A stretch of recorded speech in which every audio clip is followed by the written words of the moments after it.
Hey guys, Danny Johnson here, and today I'm going to go over the cost involved for replacing a camshaft as well as lifters for the Yukon Denali.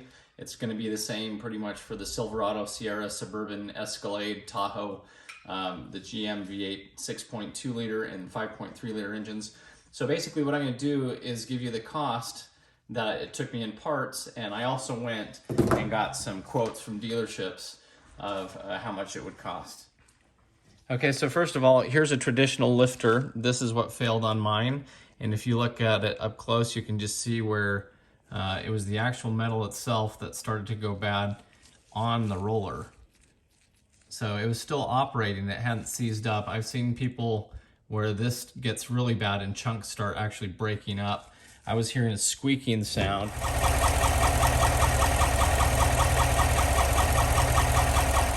So if you have a lifter that's bad, then most likely you're gonna have to replace the camshaft. Here's the cam that was bad, and right here you can see the ledges on this. So you can see how bad this was. It had worn that lobe all the way down. So the bad thing is there's metal shavings now floating around that we have to clean out, and ultimately it could do a lot more damage than this. So if you hear it squeaking, stop driving it, get it diagnosed as soon as possible. Now, as well as the regular lifters, it's very prone to have these collapsible DOD lifters. Check the video description. I have a video that talks more about these. But if these fail, they can also do some damage. This is where it's difficult, because if you go to a dealership to have this replaced, they will likely tell you that they can only put the replacement parts back in the GM parts because they don't want to deal with aftermarket, and I understand the liability with that. So that's something else to decide. And if you're going to go ahead and start considering deleting the displacement on demand and other things, then there's other things to worry about. Okay, so let's take a look at this dealership invoice here. What they did is said, hey, we had a similar repair to what you're asking for, so we'll just print that off and show you what it was. This one actually had bent a valve and bent a push rod, but the cost to fixing that was really not that bad. They just replaced those parts. It didn't look like they had to do any head work. So the main killer here is you're going to be looking at $5,370 for labor. And so that's what's going to be the most expensive part of this job. That's the labor is going to be more expensive than the parts. So in this one, you have head gaskets, a push rod, intake manifold gaskets, exhaust manifold gaskets, the manifold bolts, a rocker that had failed as part of it, head bolts, valve. So with all this, their total for parts, as it came down here, they were looking at $2,198, and then the labor $5,370. So their total was $75,6809 to basically put in 8 of the new lifters. So they didn't put in all new lifters. They kind of did just what they needed to, and maybe some recommendation. Where mine, it was all brand new lifters, cam, everything, and this did require a cam.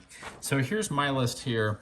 And so what I want to show you first of all is I did an additional $777 of repairs that I probably didn't have to do, but where I was taking off the water pump, the high pressure fuel pump, those kind of things. If I was going to the work to take him off, I was putting new parts on. So in the end, I'll just give you the quick cut to the chase here. My total cost was about $2,662, and then in parts $1,884, and that's with what I would call a necessary cost. So that's where that $700 comes if you take that out. And so this is basically what I had done. I went with new push rods, and that's something that wasn't completely necessary. None of mine were bent, but they did advise me when I put the LS7 lifters in to go with LS7's length push rods. So there's the DOD block off, because I did the cylinder deactivation delete. So that's going to be a little bit different. The cam VVT bolt is a one-time bolt, must be replaced. Balancer bolt, same thing. LS7 lifters, I went with the GM ones on that.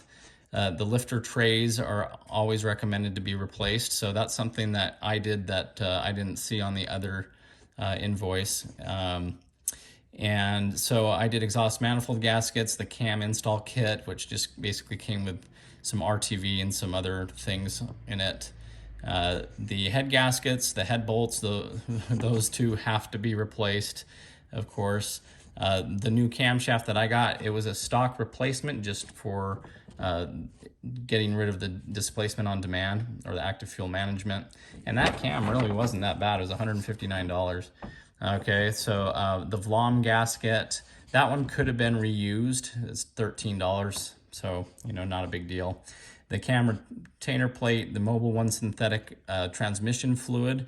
I bought 2 quarts of it because you do lose a little transmission fluid when you're taking the radiator off. The valve lifter oil filter, that's definitely something that's good to replace. $11, it's not that big of a deal. But exhaust manifold bolts, that was another cost that I decided, $7, for new bolts. They can get heat treated and snap and be bad news.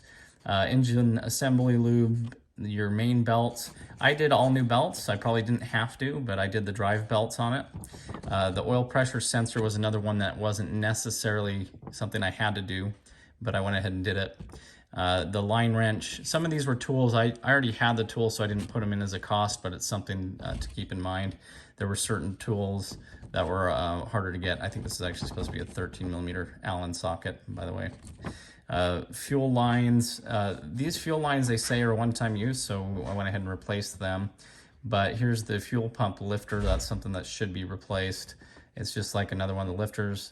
The water pump itself was something I didn't have to do, but I decided to. Iridium spark plugs, definitely a good idea. It's $100 because they're iridium. Intake manifold gaskets. Each of them are individual that you replace, so that's a good idea. Coolant and oil obviously are musts. And then some of the tools that are in here too, just to kind of get an idea. These were the tools that I had to buy that I did not have, and some of the supplies. So anyway, what you're looking at is, if you're going to do this job yourself, you could do it for somewhere around the $1,800 mark. If you take it to a dealership, it's going to be 30 hours of labor, and it definitely was about 30 hours of labor, as you'll see in the install videos. But you're going to be looking pretty much the same on parts as what they quoted if they want to do the bare minimum. So I have a lot more parts in here for the same cost, and of course the labor is where you're really saving the money. So check the video description and decide if this is something that you want to do or not. You'll see exactly from start to finish the whole process. And if you have any questions, then definitely let me know. As always, thanks for watching, and check the video description for all the information. Thanks, guys.